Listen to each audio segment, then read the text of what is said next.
talk about Trent Baalke a little? Oh, yes. Because here's what I want to say. I'm thinking draft, and I used to cover the draft, and I got to tell you, it used to bore me. And in fact, the last few years when Iggy was there and they would draft some guy, I would have no idea. And Iggy would say, Dad, this is what you should write. And I would write whatever. Give you an angle. Give you an angle. Take you through the day. Yeah. It was like wonderful. Uh-huh. So, but it makes me think of doing the draft with Trent Baalke. Oh. Iggy, remember I once asked him if he liked poetry? Yes. Because one of the guys they drafted was a poet. Yes, and they like made a point to say like he actually, this guy writes poetry. And so you raised your hand and you said, Trent, do you like poetry? And he made a mistake because he wasn't prepared for that question. He said, yes. And you, which was, shouldn't have said that. He said yes. And you said, okay, name one poet. No, you said, name your favorite poet. And he was like, and then Bob Lang in the back was like, Walt Whitman. Right. So Trent Baalke said Walt Whitman. He said, no, you got to give your own answer. That's right. Bob Lang was the PR guy. He's now gone to the Eagles. Yes. Walt Whitman. And he said, I said, name your favorite poet. He didn't know any poets. And then he said Dr. Seuss after that. And you're like, that's fair. I like Dr. Seuss too. Yeah, that was before. That was a simpler time. That was a simpler time. Yeah, it's true. That's true. So that was Trent Baalke. But here's the thing. I don't know about his psychology, but Iggy does know this. We'd sit in this room and he would sit at a desk and everybody would take their the recorders or their cell phones and they'd put it right in front of him haphazardly on the desk.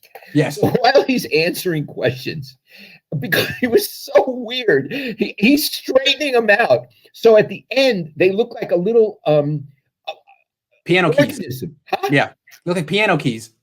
Piano keys. And what he had accomplished that day, he never answered anything. He just, all possibilities. And it was just babbling. Best player available, blah, blah, blah, blah, blah. Yeah. But he had the neatest desk with the neatest lineup of recorders that you could ever see. That's true.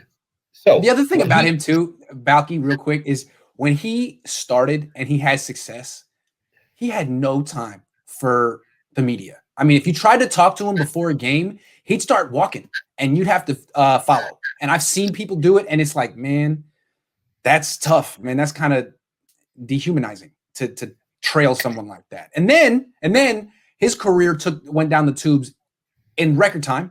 And all of a sudden, guy who wouldn't give you the time of day in the eating room, anywhere, is coming up to you at preseason practices saying, hey, Lowell, how's it going?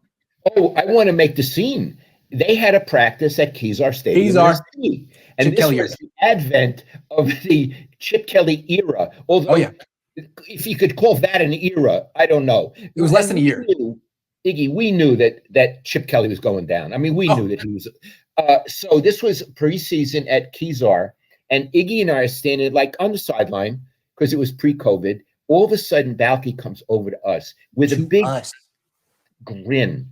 And he came over, hey, Lowell, hey, Grant, how's it going? And you would have thought, and when he left, as he walked away, I said to Iggy, he's scared for his job. He wants allies.